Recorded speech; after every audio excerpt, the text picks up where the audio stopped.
Hello everyone, আমি Arunima. Tales of অরুণিমার আরেকটা নতুন এপিসোডে আপনাদের সবাইকে স্বাগত জানাই। আশা করি সবাই খুব ভালো আছেন, সুস্থ আছেন।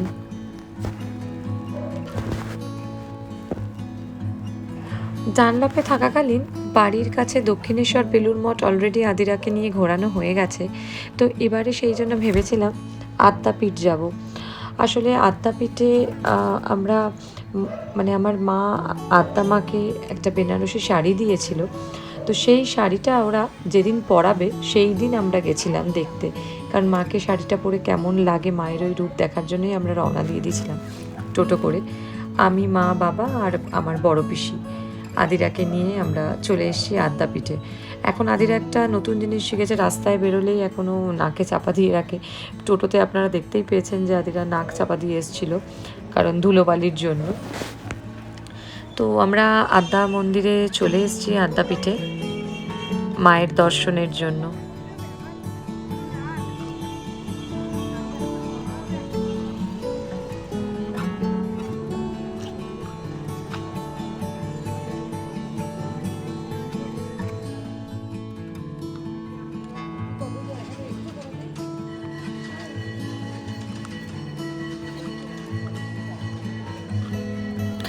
বেশ অনেক বছর বাদে আমার আদ্যাপীঠে আসা হলো।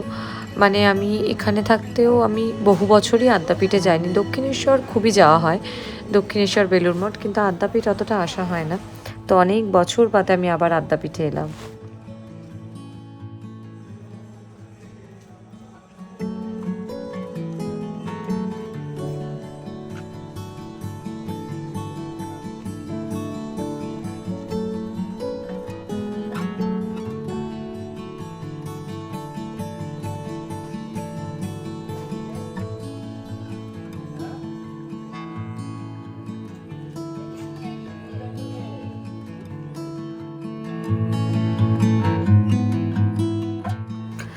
আমরা ছোট মন্দিরে মাকে দর্শন করে এবারে বড় মন্দিরের দিকে যাচ্ছি।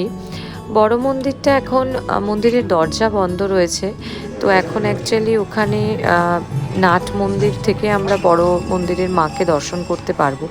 তো নাট মন্দিরে এই সময়টা গান বাজনা হয়, তারপর আধ ঘন্টার জন্য দরজাটা খোলা হলে সেই সময় আরতি হয়, মাকে দর্শন করা যায়। তো এইটা হচ্ছে নাট মন্দিরটা। এখান থেকেই, এখানে দুদিক ভাগ করা আছে, পুরুষ আর মহিলা। তো সেই দিক থেকেই মাকে দর্শন করা যাবে।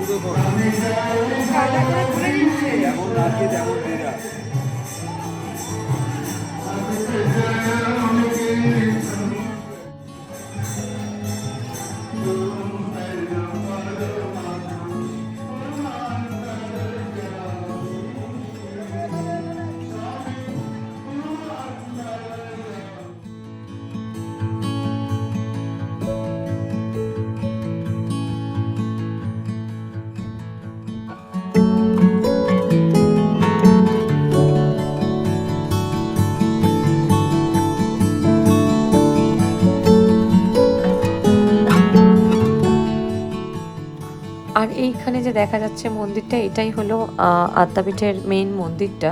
তো আর তার সামনে এটা হচ্ছে নাট মন্দিরটা। তা আমি ততক্ষণে একটু ঘুরে দেখে নিচ্ছিলাম চারপাশটা, কারণ ওখানে অলরেডি তখন মা, বড় পিসি আদিরাকে নিয়ে নাট মন্দিরের দালানে চলে গেছে। তো এটাই হচ্ছে সেই মন্দির। এখান থেকে আমরা আদ্যা মার দর্শন পাবো।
নাট মন্দিরের দালানে সবাই বসে নাম গান করছে, এখানে ঠাকুরের গান গাইছে।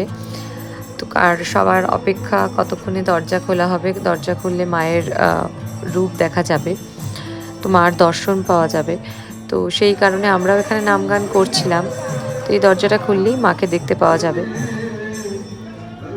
তো মায়ের দর্শনের পর আমরা বেরিয়ে আসতে, তো ওখানে ঠাকুর মশাই ছিলেন, উনি আবার আদিরাকে ঠাকুরের একটা চেলি দিয়েছেন। তো আদিরা আবার সেটা তার বাক্সে ভরে নিয়েছে। তো বাড়ি ফিরে আমরা আদিরার এখানে নতুন বন্ধু হয়েছে মাম্পি দিদি। তো যেহেতু কালী পুজোর পরেরই ঘটনা, তো সেই জন্য এখনও অল্প অল্প বাজি থেকে গেছিলো। তো আদিরা আর মাম্পি দিদি মিলে একটু বাজি ফাটালো। ছোটো থেকে আমার তো বাজিতে ভীষণই ভয় ছিল, আর আমার দাদু ভাই মানে আমার ঠাকুরদা কোনোদিনও আমাকে বাজি সেভাবে ফাটাতেও দেননি, কারণ আগুন নিয়ে খেলা দাদু ভাইয়ের একদমই পছন্দ ছিল না।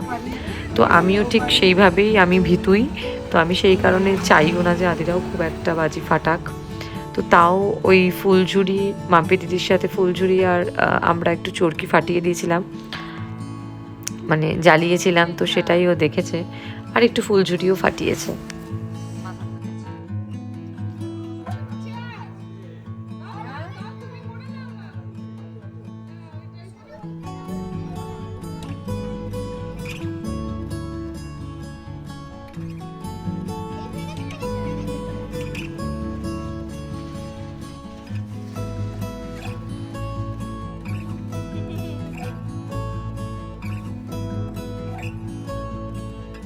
আমিও আদিরার সাথে ভয় কাটিয়ে একটু ফুলঝুরি ফাটিয়েছিলাম, চরকিও জ্বালিয়েছি।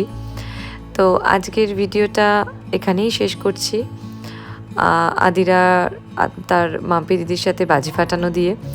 ভিডিওটা ভালো লেগে থাকলে অবশ্যই লাইক করবেন আর কমেন্ট করে জানাবেন। আর যারা প্রথম আমার ভিডিও দেখছেন তারা কিন্তু চ্যানেলটা সাবস্ক্রাইব করতে ভুলবেন না। সবাই খুব ভালো থাকবেন, সুস্থ থাকবেন, দেখা হবে নতুন একটা ব্লগে। ততক্ষণের জন্য টাটা।